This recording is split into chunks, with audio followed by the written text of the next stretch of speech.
Semana de reflexão. Amigo Rio Mar. Estimados irmãos e irmãs, no livrinho Carta aos Romanos, a esperança não decepciona, esse subsídio para o mês da Bíblia, encontros bíblicos em comunidade, terceiro encontro, o tema cristãos no Espírito e em comunhão com toda a terra. Hoje, na leitura do capítulo 6 da Carta aos Romanos, que nós vamos proferir daqui a pouquinho, nós vamos meditar e partilhar e sermos conduzidos em todas as circunstâncias pelo Espírito, a fim de vivermos como herdeiros de Deus e co-herdeiros de Cristo, estendendo esse legado, essa graça libertadora a todo mundo. Vamos rezar e logo na sequência escutar.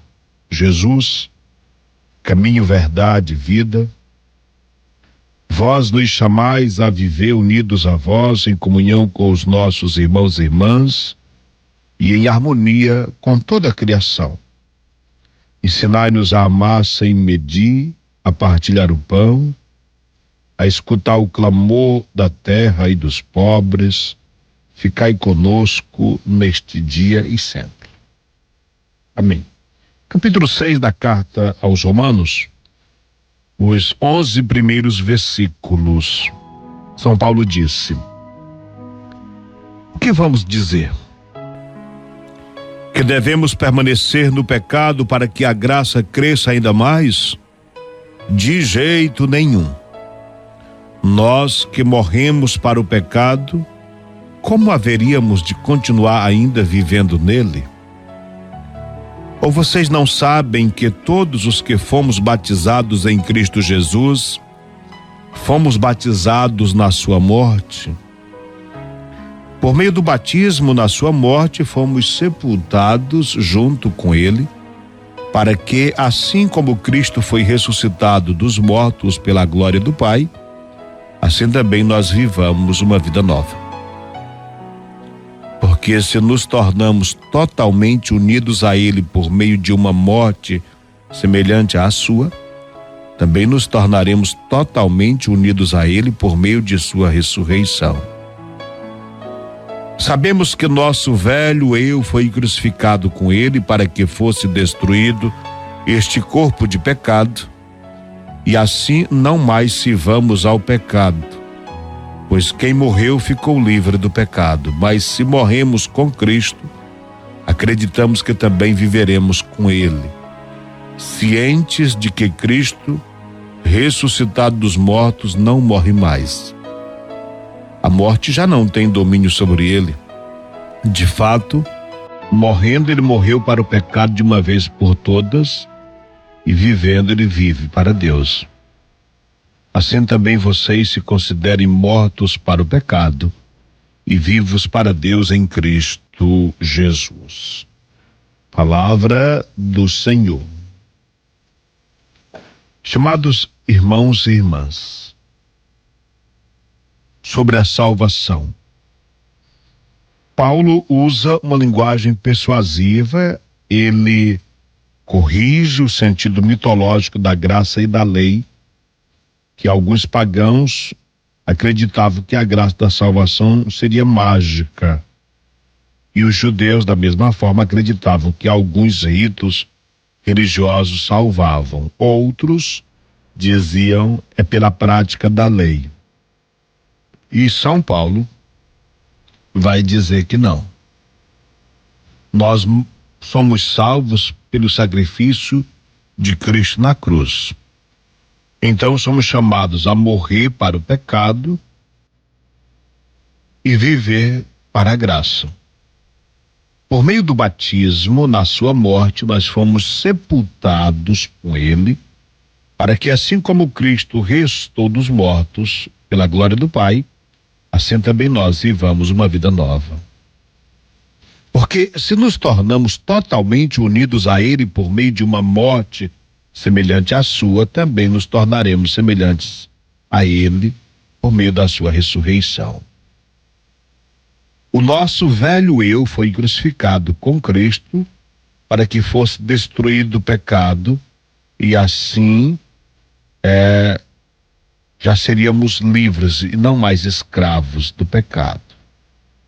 Se morremos com Cristo, acreditamos que também viveremos com Ele, cientes de que Cristo ressuscitou dos mortos e não morre mais. A morte já não tem domínio sobre Ele.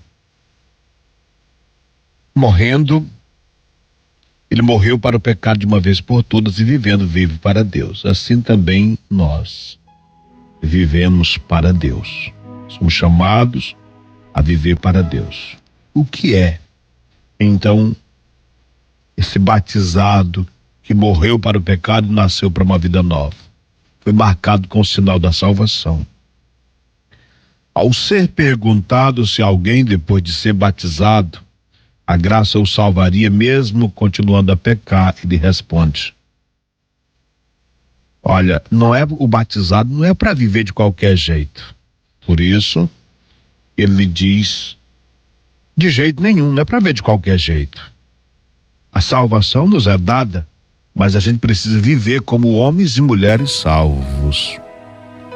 Esta expressão mostra que a graça, ela não atua na teimosia. A graça requer, para de fato fazer efeito em nós, a nossa permissão e nossa adesão.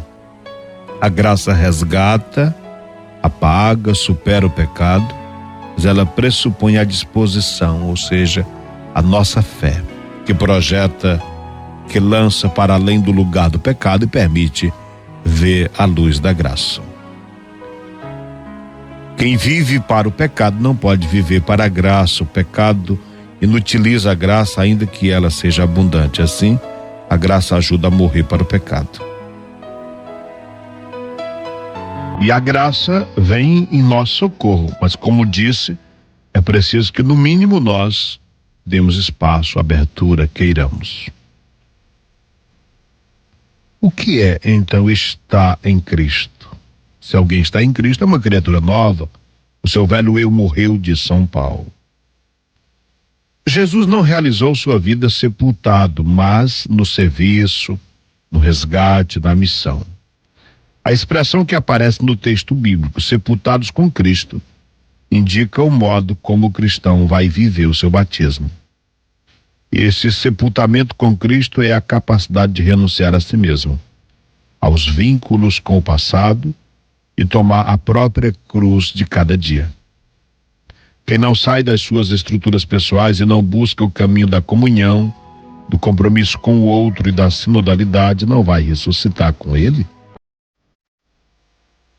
Só quem morre para o pecado consegue estabelecer uma vida nova em Cristo Jesus.